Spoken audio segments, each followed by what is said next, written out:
নমস্কার বন্ধুরা, real blogger Soumi চ্যানেলে তোমাদের জানি সবাইকে ওয়েলকাম আর অনেক অনেক ভালোবাসা দিয়ে আজকের ব্লগটি স্টার্ট করছি। আজকে তোমাদের সাথে শেয়ার করব ঝুরি আলু ভাজা, যেটা একদম সুপার ক্রিপসি পটেটো ফ্রাইয়ের মতো খেতে হবে, যেটা একদম অনুষ্ঠান বাড়ির মতো ঝুরঝুরে হবে, যেটা ডাল দিয়ে পরিবেশন করতে কিন্তু জাস্ট ফাটাফাটি লাগবে।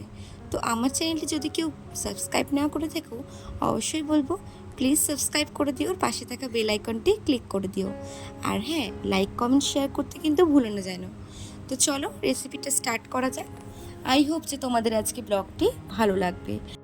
অনুরোধ রইলেও পুরো ভিডিওটি দেখার জন্য। এই আলু ভাজা রেসিপিটি বানানোর জন্য অনেক কিছু টিপস আছে, যেগুলো তোমরা যদি স্কিপ করে যাও তাহলে কিন্তু অনেক ইম্পর্টেন্ট জিনিস মিস করবে। তো দেখো, ফার্স্টে এখানে আমি দুটো পটেটো নিয়ে নিয়েছি, আর আলুগুলোকে খুব ভালো করে কিন্তু পরিষ্কার করে নিয়েছি। আর মাথায় রাখতে হবে, এই আলু ভাজাগুলো কিন্তু নতুন আলুতেই করতে হবে, পুরনো আলুতে করলে কিন্তু একদম কাদা কাদা হয়ে যাবে। তো দেখো, এখানে আমি কিছু চীনাবাদাম নিয়েছি, 4টের মতো শুকনো লঙ্কা নিয়েছি, আর কারি পাতা নিয়েছি, আর নুন হলুদ, আর নিয়েছি চাট মশলা। তো দেখো, এখানে একটা আমি গ্রাইন্ডারে নিয়ে নিয়েছি। এই গ্রাইন্ডারগুলো আমি কিন্তু একটু বড় সাইজের নিয়েছি, কারণ বড় সাইজের নিলে আলুগুলো কিন্তু একটু বড় সাইজেরই স্লাইস করে বেরাবে।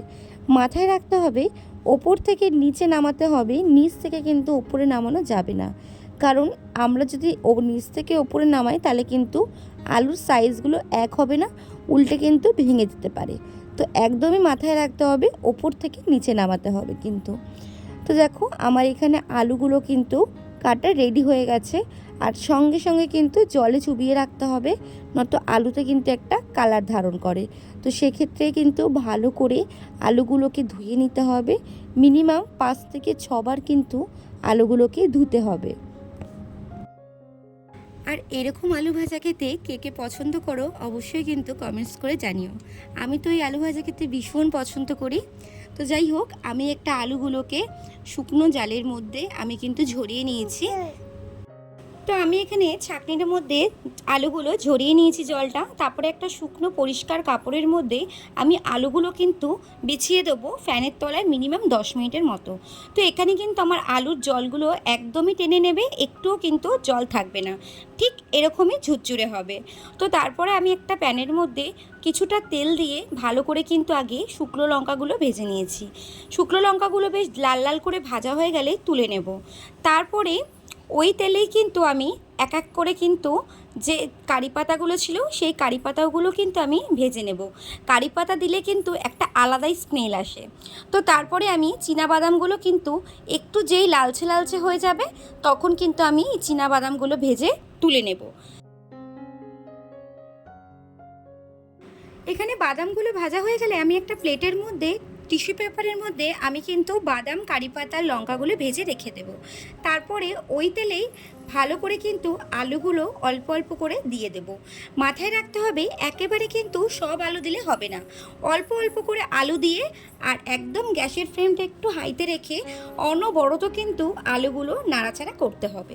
তো ঠিক বেশি ভাজবে না, একদম জাস্ট হালকা একটা বাদামি কালারের রং আসলেই কিন্তু তুলে দিতে হবে।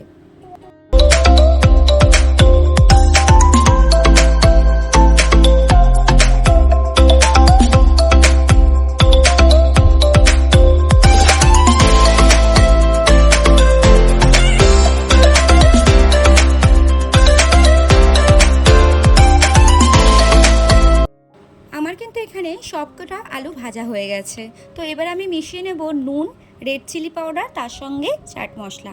তোমরা চাইলে কিন্তু আমচুর পাউডারও অ্যাড করতে পারো। তো দেখতে দেখো কতটা ক্রিপসি হয়েছে, খেতেও কিন্তু খুবই ভালো হয়েছিল। তো তোমরাও চাইলে একবার বাড়িতে খুব ইজিলি বানিয়ে নিতে পারো। তো আজকের রেসিপিটি কেমন লাগলো অবশ্যই কিন্তু লাইক কমেন্ট শেয়ার করে কিন্তু অবশ্যই জানিও। ভালো লাগলে ছোট্ট করে একটা শেয়ার করে দিও। আর তারপরে বাদবাকি উপকরণগুলো আলুর মধ্যে মাখিয়ে নিয়ে একদম কিন্তু অনুষ্ঠান বাড়ির মতো ঝুরঝুরে আলু ভাজা রেডি। তো থ্যাঙ্কস ফর ওয়াচিং, আবার দেখা হবে কালকে।